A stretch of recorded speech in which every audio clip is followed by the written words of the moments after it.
بسم الله الرحمن الرحيم.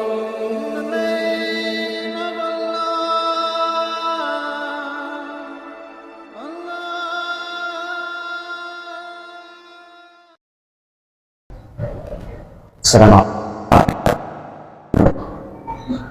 الحمد لله نعمه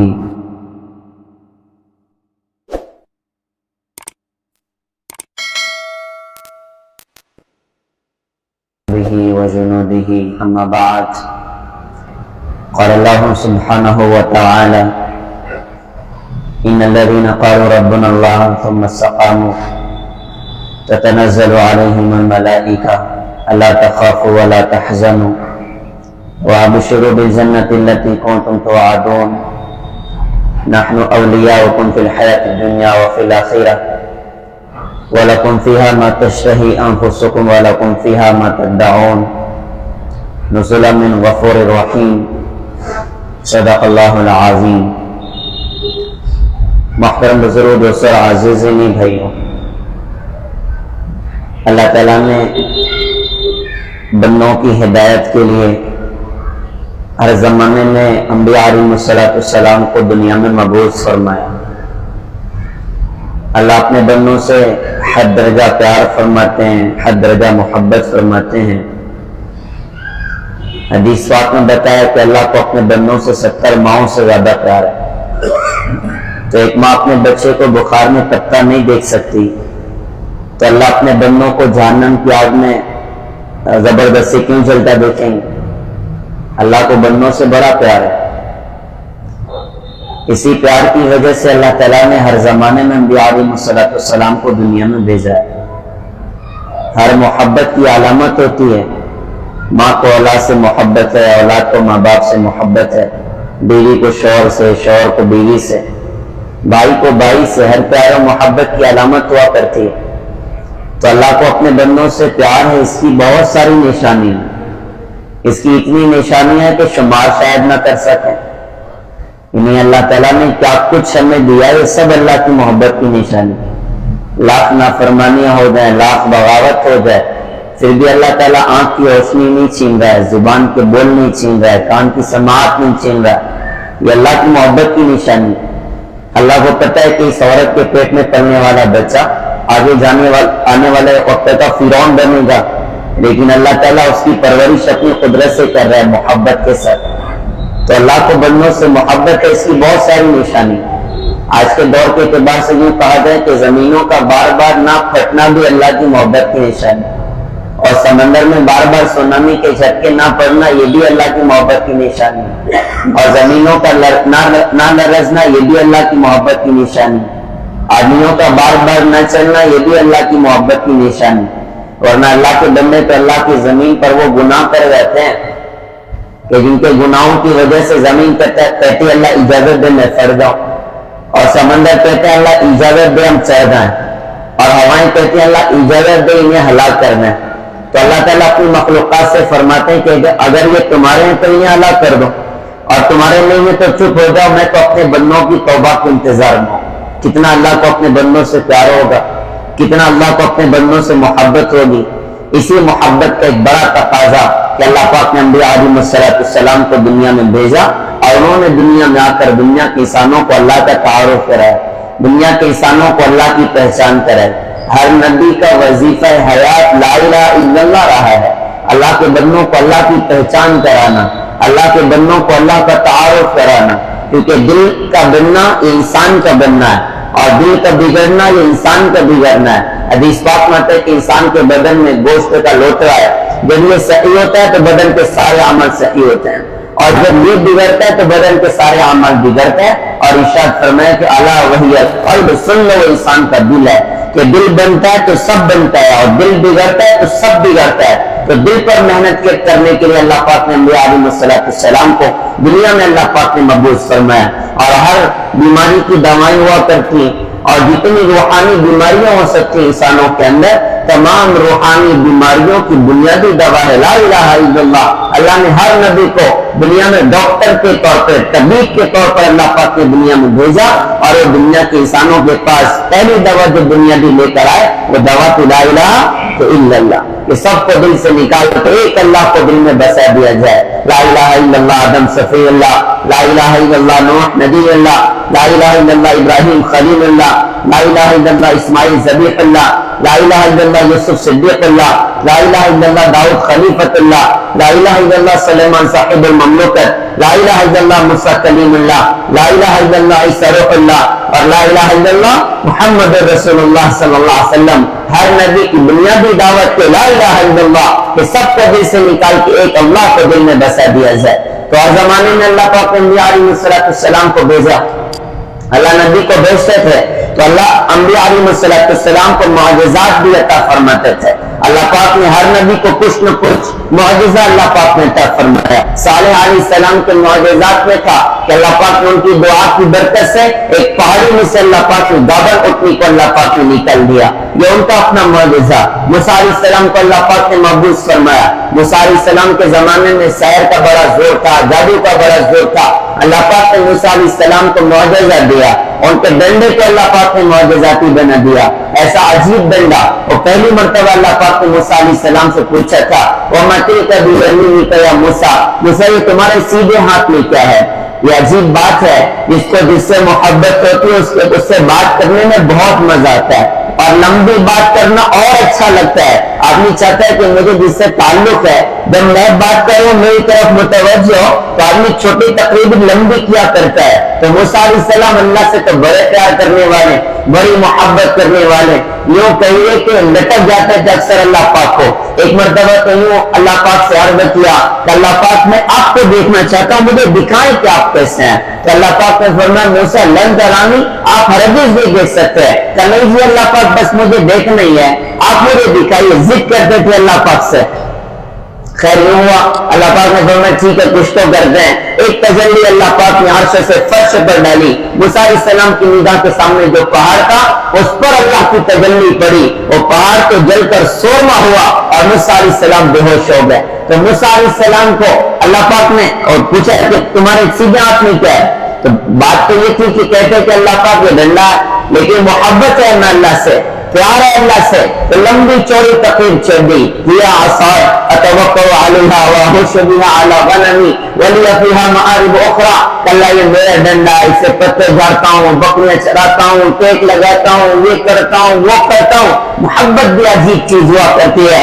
اللہ کرے کہ ہمیں بھی اللہ کا عشق لگ جائے، اللہ کرے دل اللہ کے لیے دھڑکنے والا بن جائے، اللہ کرے کہ دل میں اللہ کی معرفت اور محبت اتر جائے۔ اللہ کی قسم کرے بھائی میں اس دھرتی پر سب سے زیادہ پیار کرنے کے لائق کوئی ذات ہے تو اللہ کی ذات ہے۔ جس کے لیے جیا جائے وہ اللہ ہے، جس کے لیے مرا جائے وہ اللہ کی ذات ہے، کہ اپنی جوانیاں، اپنی زندگیاں، اپنا جان و مال اللہ کی محبت کے سامنے ہر شے بے قیمت ہو جائے تو زندگی کے مزے ہیں، تو زندگی کے لطف ہیں۔ اللہ والوں کو اللہ سے تعلق ہوتا ہے، ان کو ساری رات کم پڑتی ہے اللہ کی یاد میں، سارا دن کم پڑتا ہے اللہ کی یاد میں، وہ قرآن پڑھتے ہیں انہیں احساس نہیں ہوتا رات گزر گئی، وہ مناجات کرتے ہیں انہیں احساس نہیں ہوتا رات گزر گئی۔ اللہ سے محبت جو ہے، اللہ سے پیار جو ہے، کہنے والے نے بھی کیا خوب کہا تھا، مجھ کو نہ اپنا ہوش نہ دنیا کا ہوش ہے، بیٹھا ہوں مست ہو کے تمہارے جمال میں، اور تاروں سے پوچھ لو میری رداد زندگی،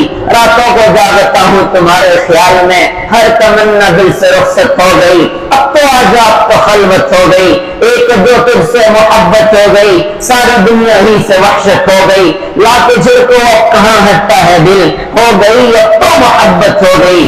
اللہ کرے کہ ہمیں بھی اللہ کی محبت حاصل ہو جائے۔ وہ تو دور ہی جیسے گزر گیا، کچھ لوگ خال ہے جو اللہ کے عشق و محبت کے ساتھ زندگی گزار رہے ہیں۔ اللہ ہم سب کو یہ دولت عطا فرمائے، اللہ ہم سب کو یہ نعمت عطا فرمائے۔ تو خیر موسیٰ کلیم اللہ نے لمبی چوڑی تقریر چھیڑ دی، اللہ یہ میرا ڈنڈا، اس سے پتے جاتا ہوں، بکریاں چراتا ہوں، ٹیک لگاتا ہوں، یہ کرتا ہوں وہ کرتا ہوں۔ اللہ پاک نے فرمایا کہ القیہ یا موسیٰ، موسیٰ ڈنڈے کو چھوڑے تو صحیح۔ تو جو ہی موسیٰ علیہ السلام نے چھوڑا نا تو زمین پر تشبیہ نہ ہوا، یا حیۃ تسعی، وہ ایک بل خطا ہوتا وہ الذهب ہے نا.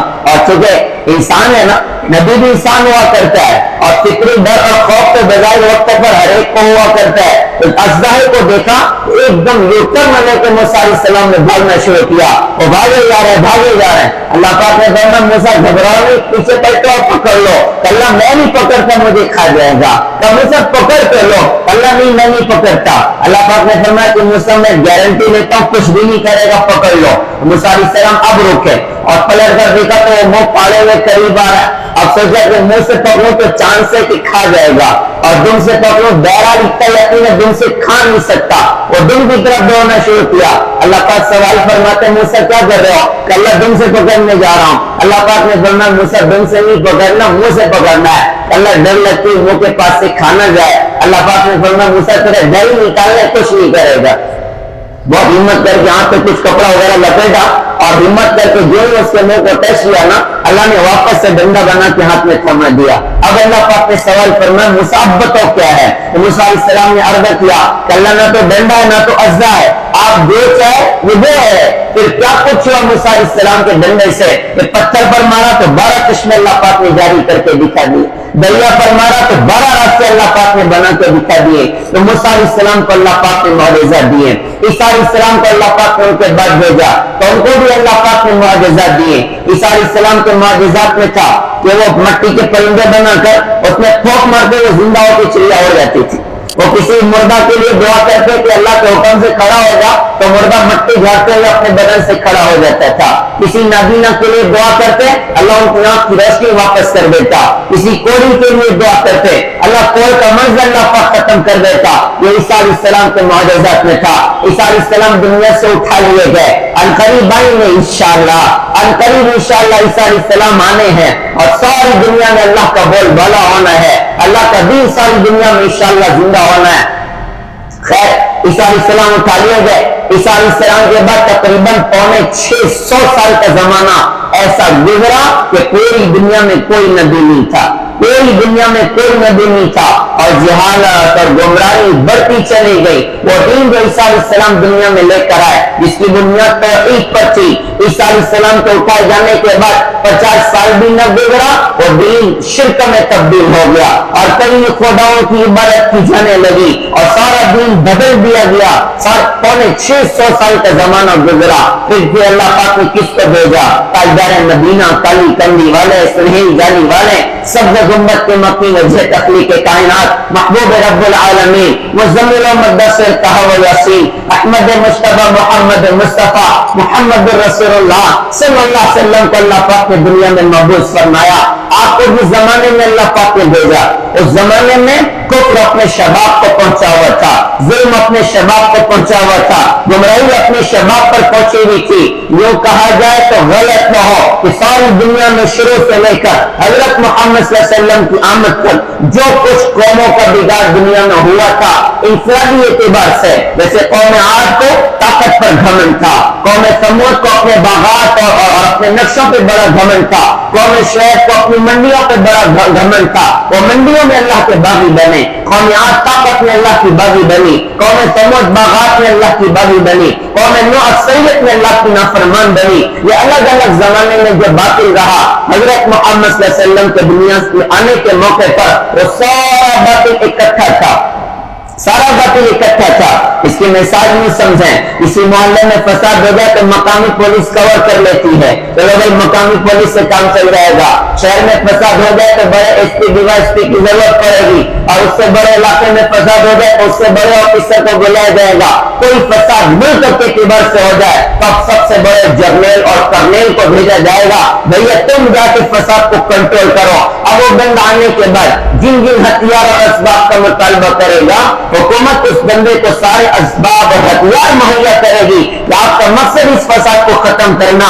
دنیا میں ہر زمانے میں فساد ہوا, کبھی اکثریت کا, کبھی طاقت کا, کبھی حکومت کا, کبھی باغات کا, کبھی منڈیوں کا, کبھی گاؤں کے اعتبار سے فساد ہوا, کبھی شہر کے اعتبار سے فساد ہوا, کبھی ملک کے اعتبار سے فساد ہوا. تو کسی نبی کو اللہ نے گاؤں کے لیے بھیج دیا, کسی نبی کو شہر کے لیے بھیج دیا, کسی نبی کو ملک کے لیے اللہ پاک نے بھیج دیا. بلکہ وہ بھی ہوا ایٹ اے ٹائم ایک ہی شہر میں کئی انبیاء علیہ السلام اللہ کے دین کا کام کر رہے ہیں, کئی نبی اللہ کے دین کی محنتیں کر رہے ہیں. ہوتے ہوتے عیسیٰ علیہ السلام کا زمانہ, وہ زمانہ گزرا, اور 600 سال کا زمانہ ایسا آیا کہ دنیا میں کوئی نبی نہیں تھا. اب ساری دنیا میں الگ الگ زمانے کا جو کچھ فساد تھا وہ اب حضرت محمد صلی اللہ علیہ وسلم کی نگاہوں کے سامنے ہے.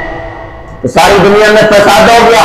طاقت والوں کو اپنی طاقت پہ گھمنڈ ہے, وہ طاقت میں اللہ کے باغی بن گئے, اور تاجر تجارت میں اللہ کے باغی بن گئے, اور کھیتی والے کھیتی میں اللہ کے باغی بن گئے, اور غریب اور اکثریت والے اپنی اکثریت میں اللہ کے باغی بن گئے. اب اللہ پاک نے بھیجا اپنے سب سے بڑے نبی جناب محمد رسول اللہ صلی اللہ علیہ وسلم کو. اب ضرورت کوئی چھوٹے موٹے پولیس آفیسر کی نہیں ہے, اب کوئی چھوٹے موٹے آدمی سے کام نہیں بنے گا, اور کوئی دوسرے بندے سے کام نہیں بنے گا. اب سب سے بڑے اپنے نبی حضرت محمد صلی اللہ علیہ وسلم کو اللہ پاک نے دنیا میں بھیجا. انہوں نے آ کر دنیا کے انسانوں کو اللہ کا تعارف کرایا, دنیا کے انسانوں کو اللہ کی پہچان کرائی. اچھا, اللہ پاک نے ہمارے نبی کو بھیجا نا, تو آپ کو سارے نبی جو کچھ پیچھے گزرے ہیں سارے نبیوں کی خوبیاں اللہ پاک نے حضرت محمد صلی اللہ علیہ وسلم کو دے دی. ان کی کمالات اللہ پاک نے حضرت محمد صلی اللہ علیہ وسلم کو اللہ پاک نے عطا کر دیے کہ اب ہر قسم کے ہتھیار کی ضرورت ہے, اب ہر قسم کے سبب کی ضرورت ہے. تو جتنی خوبیاں پچھلے انبیاء علیہ السلام میں تھی وہ ساری خوبیاں اکٹھی کر کے جناب محمد رسول اللہ صلی اللہ علیہ وسلم کو اللہ پاک نے عطا فرما دی. روایتوں میں آتا ہے, سیرت کی کتابوں میں سند کے اعتبار سے اختلاف بھی ہو سکتا ہے, سند کے اعتبار سے کچھ اشکال بھی ہو سکتا ہے. البتہ سیرت کی کتابوں میں حضرت محمد صلی اللہ علیہ وسلم کی والدہ حضرت آمنہ فرماتی ہیں, میرے بچے کی پیدائش کا وقت آیا, میں اپنے کمرے میں اکیلی تھی, میرے ساتھ کوئی اور نہ تھا. اچانک میں کچھ لمبی لمبی خوبصورت عورتیں کمرے میں داخل ہو گئی. میں حیران تھی کہ یہ کون ہے, تو ان میں سے ایک خاتون نے کہا کہ میں عیسیٰ علیہ السلام کی والدہ مریم ہوں, اور یہ فرعون کی بیوی حضرت اسیہ ہے, اور یہ موسیٰ علیہ السلام کی بہن حضرت کلثوم ہے, اور یہ ڈھیر ساری جنت کی حوریں ہیں جو اس پاک ذات کے استقبال کے لیے زمین پر اتری ہیں. وہ کہتے ہیں کہ تھوڑی دیر رہ کے وہ غائب ہو گئی. ڈاکٹر کے طور پہ حضرت شفا بنت اسود عبد الرحمن بن عوف رضی اللہ عنہ کی والدہ موجود. ہمارے نبی کی پیدائش ہوئی پیر کی رات ہے, اور 571 عیسوی ہے, جناب محمد رسول اللہ صلی اللہ علیہ وسلم کی پیدائش کی رات آئی. آپ کا وجود دنیا میں ہوا. ڈاکٹر دیکھ کر حیران ہو گئی کہ کیسا بچہ آج پیدا ہوا. بچہ پیدا ہوتا ہے تو ناک ماں کی آنکھ سے جڑی ہوتی ہے, آپ پیدا ہوئے تو آپ کی ناک ماں کی آنکھ سے جڑی نہیں تھی. بچہ پیدا ہوتا ہے تو وجود کو پوچھنا پڑتا ہے, صاف کرنا پڑتا ہے. آپ پیدا ہوئے تو دھلے دھلائے پیدا ہوئے, اور پورا کمرہ مشک کی خوشبو سے بھر گیا. ڈاکٹر دیکھ کر حیران, چہرہ 24 رات کے چاند کی طرح سے چمک رہا ہے. ہمارے نبی کو اٹھایا, آمنہ نے کہا کہ آمنہ تمہارا بچہ تو بڑی نرالی شان کا, تم بھی دیکھو. بازو میں لٹایا, جو ہمارے نبی کو بازو میں لٹایا فوراً آپ نے کروٹ بدلی, دونوں ہاتھ دونوں گھٹنوں کو ٹیک کے ایسے سجدہ کیا جیسے ہم سجدہ کرتے ہیں. ماں بھی حیران ہو رہی ہے, ڈاکٹر بھی دیکھ کے حیران ہونے کی کیا ہو رہا ہے. کافی لمبا سجدہ کرنے کے بعد آپ نے سیدھے ہاتھ کی شہادت کی انگلی کو آسمان کی طرف بلند کیا.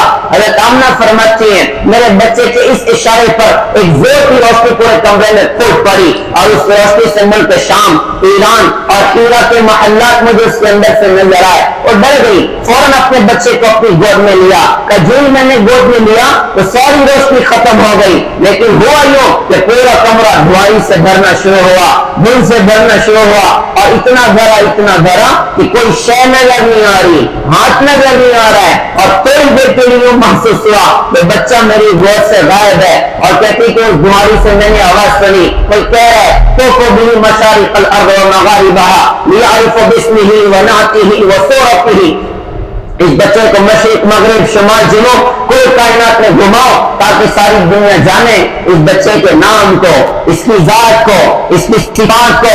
اور ایک آواز آئی کہ اس بچے کو آدم علیہ السلام کے اخلاق دو, شیس علیہ السلام کی معرفت دو, نوح علیہ السلام کی شجاعت دو, ابراہیم علیہ السلام کی دوستی دو, اسماعیل علیہ السلام کی قربانی دو, اسحاق علیہ السلام کی رضا دو, یعقوب علیہ السلام کی بشارت دو, یوسف علیہ السلام کا جمال دو, موسیٰ علیہ السلام کا جلال دو, یحییٰ علیہ السلام کی پاک دامنی دو, عیسیٰ علیہ السلام کا زہد دو, اور سارے نبیوں کے اخلاق میں اس بچے کو گوتا دو. وہ پیدائش پر سارے انبیاء علیہ